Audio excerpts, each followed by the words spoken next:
40 jours de retard. Et personne ne panique. On te dit que les dossiers Epstein ont été libérés, que la vérité arrive enfin. Mais écoute bien la contradiction. Une loi impose une date, le département de la justice dépasse le délai, puis appelle ça de la conformité. Et ça, ce n'est pas un accident, c'est une technique. Parce qu'au départ, les procureurs parlent d'environ 6 millions de pages, puis la publication finale tombe à 3 millions. La moitié disparaît. Et on te demande d'accepter l'explication, un processus d'identification et de révision. Tu vois ce que ça veut dire? Quand une institution contrôle le rythme, elle contrôle la colère. Elle ne détruit pas forcément la vérité, elle la fragmente. Elle la retarde. Elle l'use jusqu'à ce que le public se fatigue. Mais voici la partie que personne ne dit à voix haute. Si ces dossiers existent, alors le système sait beaucoup plus qu'il ne montre. Et si on te donne seulement ce qui est acceptable, imagine ce qui reste encore hors champ. Tu crois que c'est juste un scandale de plus. Un dossier sale, un nom toxique, puis on passe à autre chose. Mais ce qui se joue ici est beaucoup plus large, parce que cette publication n'arrive pas dans un vide. Elle arrive avec un retard précis, une réduction massive et une mise en scène administrative qui transforme une obligation légale en simple exercice de communication. Et c'est là que l'histoire devient dangereuse.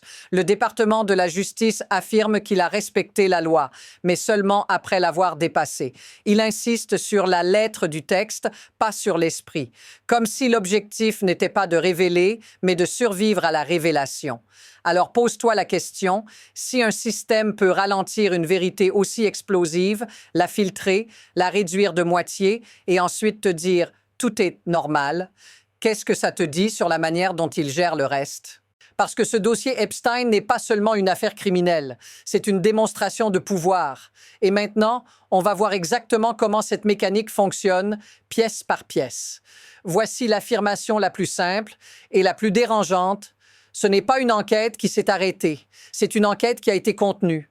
Parce que dans ces fichiers, il existe un document interne, un tableau fédéral qui classe les personnes autour d'Epstein comme si on parlait d'une organisation structurée.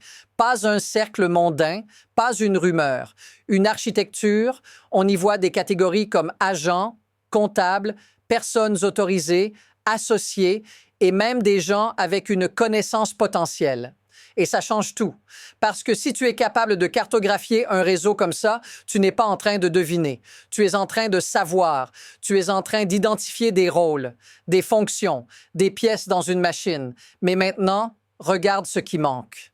Malgré cette classification détaillée, la seule condamnation majeure reste Ghislaine Maxwell. Une seule tête tombe, alors que le document décrit clairement une structure avec des relais, des facilitateurs, des gens qui font tourner le système. Notice ce qu'ils n'ont pas dit. Où sont les autres poursuites? Où sont les autres procès? Où sont les autres noms au tribunal? Parce que quand tu vois une carte complète et aucune suite, tu n'es pas face à un échec. Tu es face à une décision. Et c'est là que l'histoire s'accélère. Parce qu'une fois que tu acceptes l'idée d'un réseau, tu dois regarder ce que le système a choisi de faire avec ce réseau. La stratégie ressemble à une décapitation. Tu coupes la figure la plus visible. Tu condamnes le nom le plus facile à isoler. Et tu laisses le reste respirer. C'est exactement ce qui se passe quand une institution veut prouver qu'elle agit sans vraiment ouvrir la porte sur tout ce qu'elle sait.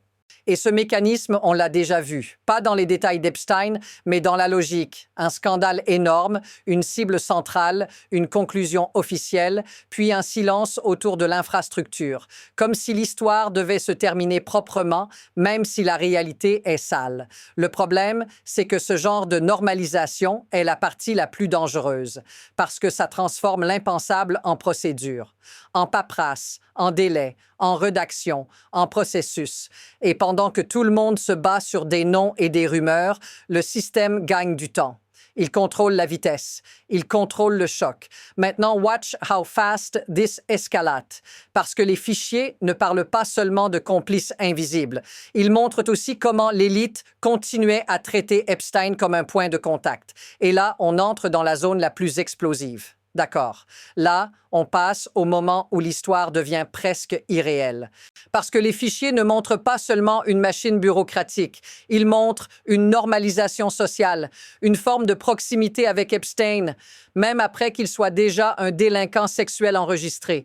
Et l'exemple le plus frappant, c'est un échange daté de 2013. Elon Musk, Jeffrey Epstein, et une phrase qui te glace parce qu'elle est dite comme si de rien n'était. Musk demande littéralement quelle serait la fête la plus folle sur l'île privée d'Epstein. Et Epstein répond comme si c'était un hôtel de luxe, toujours de la place pour toi.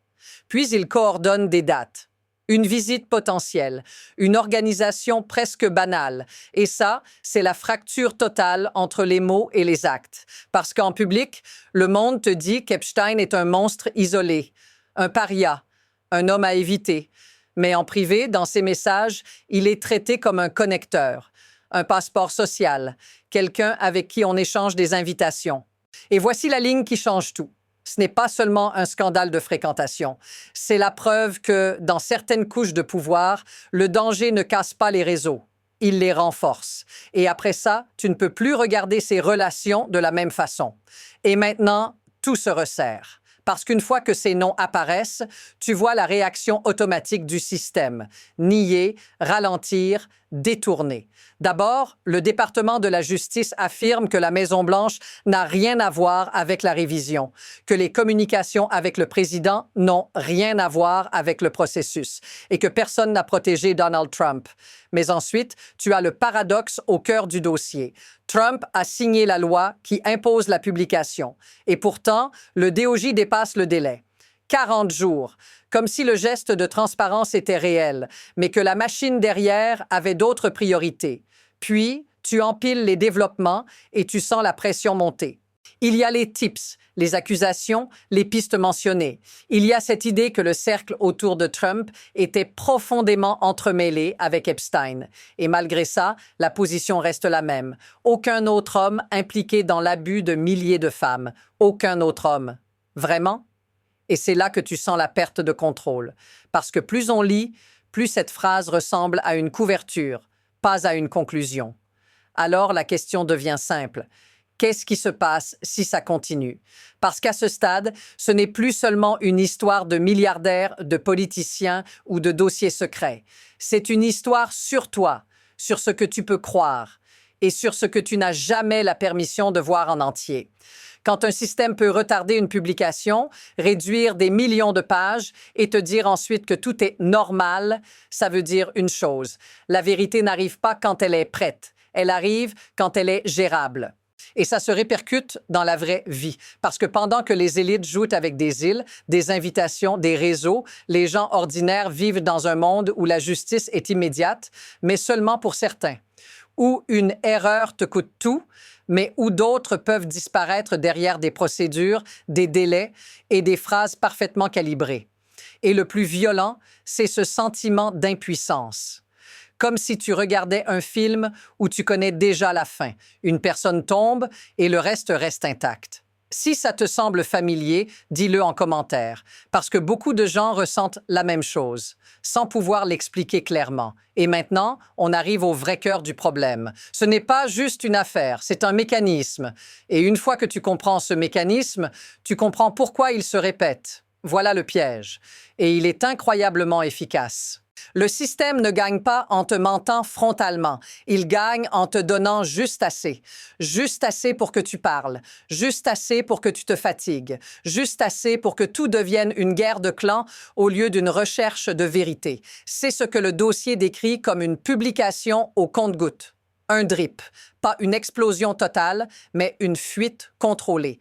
Des morceaux, des rédactions, des fragments, sans index clair, sans conclusion consolidée, sans procès qui ferme la boucle. Et pendant que le public s'énerve sur les noms, la structure reste debout. Il y a aussi une autre couche, plus froide, l'incitation. Parce que dans ce monde, le risque n'est pas moral, il est réputationnel. Tant que tu peux gérer ton image, tu peux survivre. Tant que tu peux dire « je ne savais pas »,« je n'étais pas proche », une seule fois, tu peux rester dans le jeu. Et c'est là que le spectacle devient une arme. La partisanship, les accusations sélectives, le silence quand ton camp est touché, tout ça transforme une affaire criminelle en théâtre politique. Voici pourquoi ce détail change tout. Tant que la vérité sert de munition au lieu de servir de preuve, personne n'a intérêt à la terminer. Et maintenant, on arrive à ce qui va décider la suite, ce qui se passe après le drip. À partir d'ici, il y a deux trajectoires possibles. Et les deux sont inquiétantes. La première, c'est la trajectoire épuisement. Le drip continue. D'autres pages sortent, d'autres noms apparaissent. Des gens nient, d'autres se taisent, et le public, lui, s'habitue. Il consomme le scandale comme une série, un épisode par semaine, puis il passe à autre chose, pas parce que ça n'a pas d'importance, mais parce que le rythme est conçu pour user l'attention. Et la deuxième trajectoire, c'est la trajectoire rupture. Parce qu'à force d'accumuler des fragments, tu finis par voir le schéma complet, les retards, les réductions, les classifications internes, les contradictions entre public et privé, les settlements qui achètent le silence et surtout cette phrase impossible. Aucun autre homme. Si la pression monte, alors la question ne sera plus qui connaissait qui. La question deviendra qui a protégé quoi et pourquoi. Et c'est ça le point de bascule. Parce que quand une histoire passe du scandale à la mécanique, elle ne s'éteint pas. Elle s'étend. Et si tu regardes bien, tu peux presque sentir que le prochain mouvement est déjà en train de se former. Voici l'idée la plus importante à retenir. Ce dossier n'est pas seulement l'histoire d'un homme, c'est l'histoire d'un système qui sait gérer l'inacceptable. Il sait retarder, il sait filtrer, il sait réduire, il sait publier au compte-gouttes et il sait transformer une vérité explosive en bruit de fond. Et une fois que tu comprends ça, tu comprends pourquoi l'impunité ressemble toujours à la même chose. Pas une porte fermée, une porte entr'ouverte, juste assez pour que tu vois quelque chose, mais pas assez pour que tu puisses prouver le reste. La question n'est donc plus qu'est-ce qui est sorti. La question est qu'est-ce qui est encore contrôlé. Parce que tant que les dossiers arrivent par fragments, le pouvoir garde la main sur le rythme et donc sur l'impact. Si tu veux que je continue à décortiquer ce qui vient ensuite, abonne-toi. Parce que la prochaine couche n'est pas une révélation, donc c'est une stratégie. Et quand cette stratégie devient visible, tout le jeu change.